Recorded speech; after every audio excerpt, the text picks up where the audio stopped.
So what I wanted to do is start with a little bit of a story and then get going into my opinions about data and something which we at CP9 have been kind of working on and thinking about as well. So interestingly, the word data of late has been reminding me of another magic word which used to be very important 15 years ago. It used to be eyeballs. At that point in time, it used to be eyeballs is everything everyone would go for, and eyeballs was meant to result in good things. No, I didn't hear too many people telling me what good things, but I'm assuming that ultimately, there will be more money, more profits, more good things, which would come out of it. And you're increasingly noticing that, data is probably the biggest buzzword at this point in time, and clearly there must be an expectation around a bunch of good things which will happen. I'm sure, that's actually a good opinion. In all likelihood, it's a real opinion. What is not as clear, though, is the journey between data and those good things. How exactly do you get there?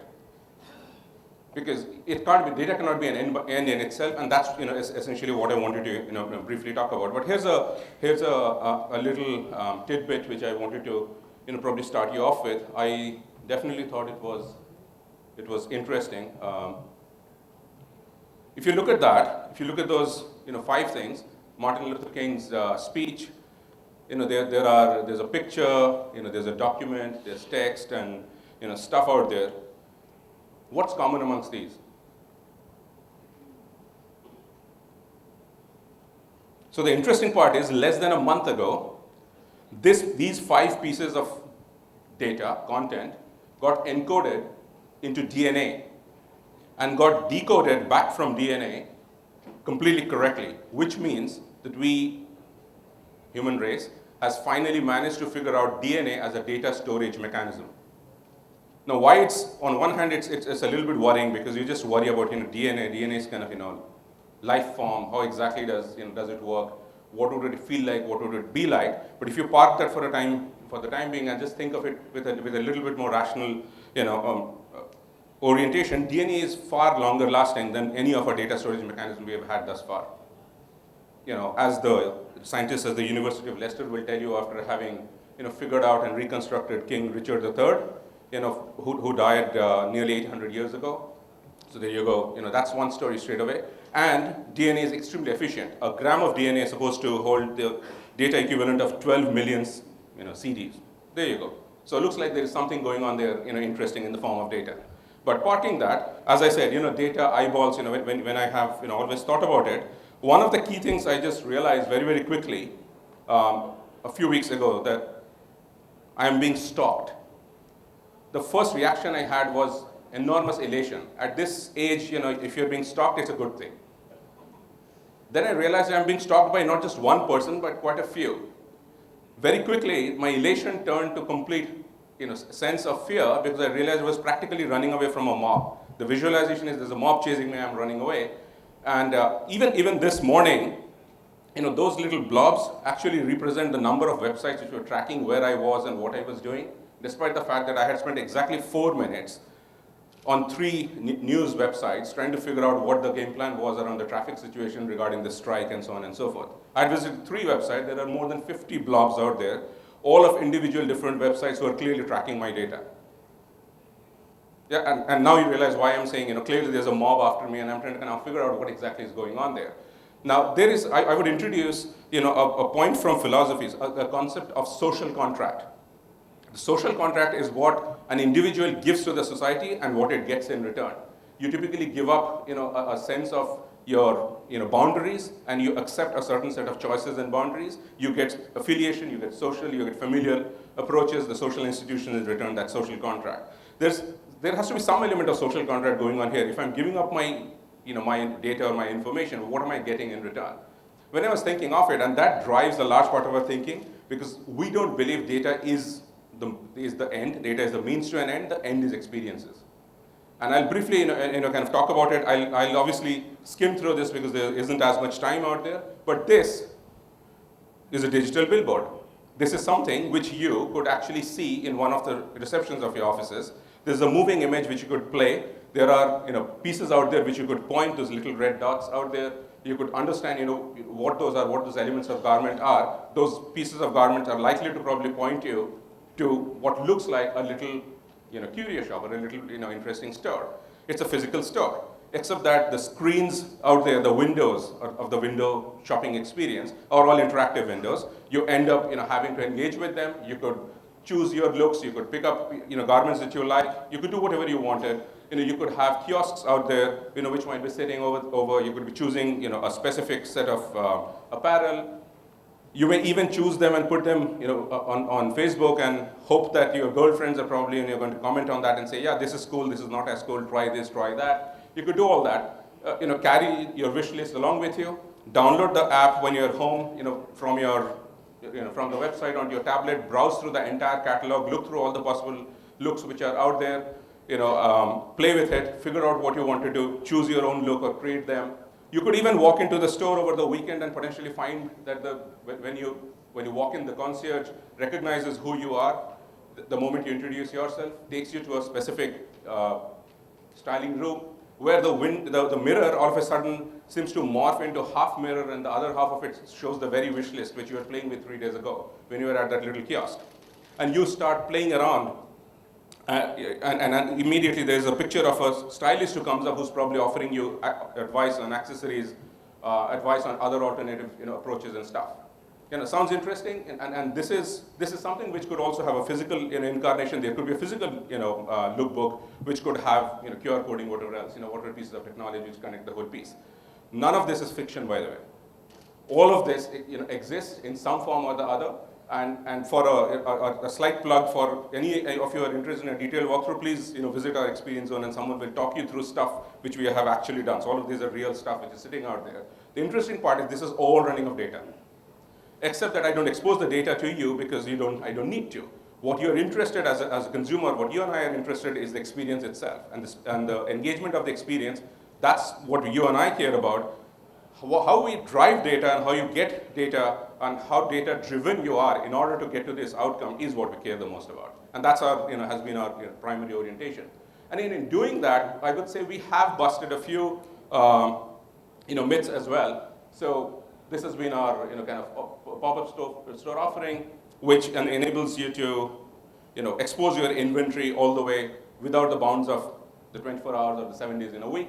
You could have the same experience, you could retain the experience your customer has from the store, the online, on the tablet, wherever. You could do all of those conversations. But that's one aspect of it. We believe data can be used to predict desires and create experiences. That's the belief. And that's what we work off. And that's what we fundamentally believe in. This man, many of you will probably not recognize, is a character called Billy Beane. General manager of a baseball club called Oakland Athletics, made much more popular by that man on the right in a movie called Moneyball. 1997, the first usage of data within baseball, where he specifically bucks the trend around a more qualitative approach of talent spotting, and he says, let's use more informational, more analytical, more scientific approaches and pick teams which obviously go on and win stuff. One of the classic examples of how things happen. One of our specific experiences 3 years ago with Vodafone in the UK, where as part of our work, we stumbled onto a specific piece of insight, which is that 95% of people who were visiting their how do I help you page, which is our FAQ or a help section of the page, 95% of the people who were visiting that page, the very next page they were visiting was a page called How to Exit Vodafone, which is very counterintuitive because you're on the help page and clearly you're pissed off. Now, when you think of it, it's very surprising, but when you think harder, it's actually not surprising. Helplessness is not a great state of mind to be in. And so when you feel helpless and you're forced to seek help from an online channel, which was clearly not working, and people, where clearly help wasn't helping, and people were leaving. And that's an extremely important piece because there's a truism out there. And this again takes me back to the whole point of what we learned when we were chasing eyeballs 15 years ago. One of the things which we have now when we look back and learned is eyeballs was a means to an end. The successful companies on the internet world today are not the ones who have managed eyeballs. Be it a Google or an Amazon or a Facebook, or even Apple, which has been in a very, very different space as well. All of them have focused on consumer behavior and the implication of that. Eyeballs played a role there. They are not, none of these are players because, they were amassing eyeballs. They were players because they understood human beings as human beings and what is changing in terms of behavior, how we interact with life itself, and that's what has driven, and which is extremely important because that's the insight. The insight is if you don't listen to me, I will leave. And immediately helping becomes learning. Because the very person, you and I, who gets pissed off when I'm lost and I hate asking for directions, I would be very gladly offering directions if someone were to ask me for it. I'm very happy to teach. I'm very happy to help you learn. You change the frame, you shape the whole conversation. You could shape your entire story around it. Again, what you used is data and insights, but what you're trying to influence is human behavior and implication thereof. Another extremely simple example, two different before and after kind of a piece. All we did is question the idea of when there's a visitor who's not logged in, why does it need to be that he has to come in, behave as yet another new person, and start the whole conversation again? What if we retained? What if we made his wish list persist? So all we did is we put that little button highlighted over there which says, your wish list has X items, would you like to start from there? That one little change, 10 orders additional every month, results in not a whole lot, $2 million pounds worth of additional revenue. Just that one little button. Simple changes. You don't have to kind of boil the ocean and make huge difference, but that's the point we are making, focusing on the experience and not necessarily on the data, focusing on the change itself. So better decisions, better impact. That's the role of data. Pretty much is how we see. The other piece which we have also looked at, and this is the controversial part. The given assumption on data has been there's data, we have to do something with it. Analyze, look at it, cut it, slice it, cube it, do whatever else, and do something with it. What if that data did not exist? What if you and I have to create data? And when you think of that as a paradigm, there's an interesting piece. The mall next door from this hotel, for example, would be interested in knowing amongst the thousands of people who walk through our doors different times of the day, what is the profile? Which shops do they go? What do they do? Do they buy? Do they come here for food? Do they come here for food at certain times of the day? Do they come here to buy stuff at certain times of the day? What's the profile here? We have no way of easily answering those questions. In theory, each shop probably has some kind of a measurement mechanism. Maybe you'll pull it together. Maybe you'll swim in the data and come out of it. What if you solve it in a very different way? Put an RFID tracker in their parking ticket. 80 to 90% of the visitors of the malls park their cars in the basement. They'll walk around with that ticket in their pocket all the way through the journey till they drive off. You collect that data over a particular piece of time, you start having a general sense of what's going on.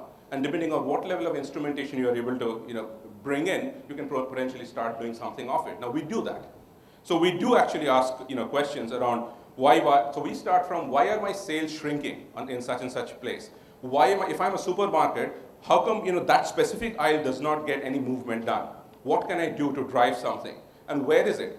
That picture on the right, which you see, is actually a top-down view of a supermarket floor. Where you're clearly noticing that the rightmost corner seems to have the most activity, and the left part does not seem to have as much. The central aisles have nothing at all. And it immediately becomes clear as to where people are going and what consequently you could do. Maybe move your high-value items in a different spot and work on that. So there are a whole bunch of, similarly, but on phones, why do nearly 4 out of every 5 people in a store use their smartphone? You're in a store, you're seeing things in front of you, right? You can engage with it. Why do you have to use your smartphone? Are all of them showrooming, or are they doing something else? Are they feeding their need for knowledge, the need for comparison, the need for choice, the need for not feeling cheated? What is it? And it's worthwhile, figuring out the data and looking at, what's the usage and what's that telling us.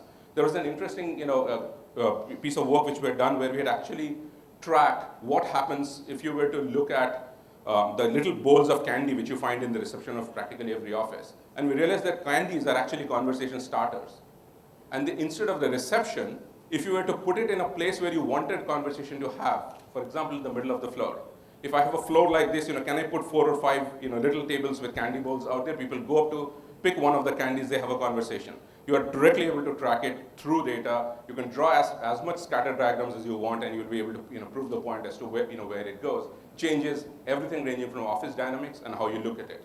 So again, creating data, looking at instrumentation and what I call instrumented ecosystems and connected communities. So you have creation of data, analysis of data, playing with data. your intent is to look at human behavior and how that changes. Because after all, what is marketing today? You're playing with experiences. That's pretty much what you're in the realm of. And converting data into businesses. Abhay, for example, represents carriers, banks, retail segment. You're sitting on tons of data. A great opportunity here, obviously within the bounds of privacy laws, is what aspects of data can you convert into a business?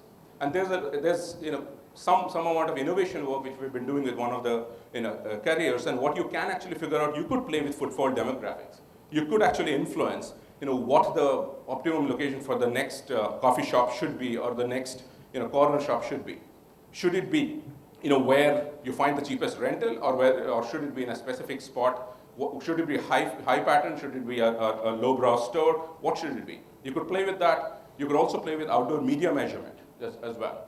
That's a specific piece. You could drive with, and maybe this is an interactive kind of billboard which you have, and you could drive a bunch of people kind of through that and see where you get going, or even retail market share. So I dropped my prices in the store in southern Delhi. Did it actually have elasticity? Does it cause more people to come in? Are their footfalls going up? Is there a way of knowing it right while the offer is on? Because if the offer is on, maybe I'll drop my prices here in the Gurgaon store as well. And there might be an opportunity for me to do that. And how do you do that? How do you get to that?